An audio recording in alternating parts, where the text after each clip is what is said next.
The screen glowed with a harsh, sterile light. Elon Musk stared at the bank statement. The balance was $40. Just 40. He blinked, but the numbers did not change.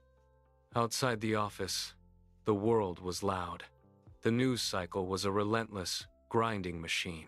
Every headline screamed about the collapse of SpaceX. 3 consecutive rocket launches had ended in fireballs over the Pacific. Millions of dollars had vanished into smoke and debris. The silence in his office was heavy, broken only by the hum of the computer fan. Investors had pulled their funding weeks ago. The media had turned, labeling him a delusional gambler who had burned through his future. He leaned back, the chair creaking under his weight. His eyes tracked the cursor blinking on the screen. The reality was simple. He had enough capital to pay for a flight home, or he had enough to keep the lights on for 1 more week. There was no middle ground. The air in the room felt thin, suffocating. He pushed the keyboard away. The company was already gone. He stood up, the chair hitting the wall. He stepped into the hangar.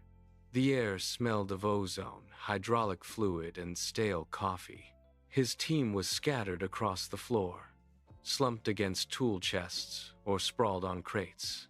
They did not look up when he entered. They had moved past panic into a hollow, mechanical fatigue. Musk walked toward the center of the bay. The Falcon 1 sat under the harsh overhead lights, a towering, silver needle that looked impossibly fragile. This was it, the last one. There were no spare parts, no backup funding, and no more credit. He placed a hand on the cold metal of the fuselage. It felt solid, yet he knew it was a hollow shell waiting for a spark that might never come. If he walked away now, he could salvage a fraction of his remaining capital. He could walk out of these doors and leave the debris behind. He looked at the engineers, their faces etched with the exhaustion of 1,000 failed calculations. He pulled his hand away from the metal. The hesitation vanished. He turned toward the control room, his stride lengthening, his jaw set. The decision was made. He stepped out of the hangar and into the desert. The wind was a physical force, whipping across the flat expanse and carrying grit that stung his skin. He walked toward the launch pad, the ground crunching beneath his boots. A clipboard waited on a small metal table near the perimeter.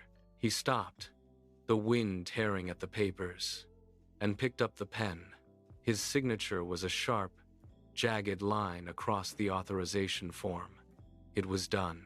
There was no going back. He turned and walked to the control room, the door clicking shut behind him, cutting off the howl of the desert. Inside, the air was stagnant. The monitors flickered with static and raw data. He took his place at the console. The lead engineer looked at him, then nodded. The countdown began. 10, 9, 8, 7, 6, 5. The room grew unnervingly quiet. No one spoke. No one shifted. 4, 3, 2, 1. He gripped the metal railing of the console. His knuckles turned white, the skin pulled tight over the bone. He did not blink. He did not breathe. The ground buckled. A low, guttural roar surged upward, vibrating through the floor and into the soles of his feet. Outside, the pad vanished behind a wall of white flame and churning dust. The rocket shuddered, fought the pull of the earth, and then began its climb. It pierced the clouds, a streak of fire carving a path through the gray. Inside the control room, the monitors became the only reality. Numbers flickered, scrolling in a blur of green and white. Every sensor reading was a pulse of life. The vibration grew intense. Then, a warning light blinked red.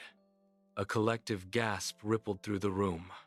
Musk leaned forward, his eyes locked on the altitude gauge. The data stabilized. The rocket cleared the atmosphere. The trajectory flattened. It reached orbit. The silence shattered. A roar of voices erupted, louder than the engines outside. Engineers leaped from their chairs, shouting. He kept his gaze fixed on the screen, watching the steady, unwavering line. The fire had not consumed the machine. It had carried it to the stars. The adrenaline faded, leaving only the hum of cooling servers and the smell of ozone. The office returned to a hollow, echoing quiet. He sat at his desk, staring at the empty bank statement on his monitor. The $40 remained, a stark reminder of the edge he had walked. Then, the desk phone rang. It cut through the silence like a blade. He picked up the receiver. The voice on the other end was formal, precise, and carried the weight of a government agency, NASA. They had seen the telemetry. A contract worth $1.6 billion was on the table. He hung up the phone and looked out the window at the empty sky. The gamble had held. He had stayed when the world told him to walk away, turning a handful of dollars into a future that would reshape the industry. He stepped into a new reality,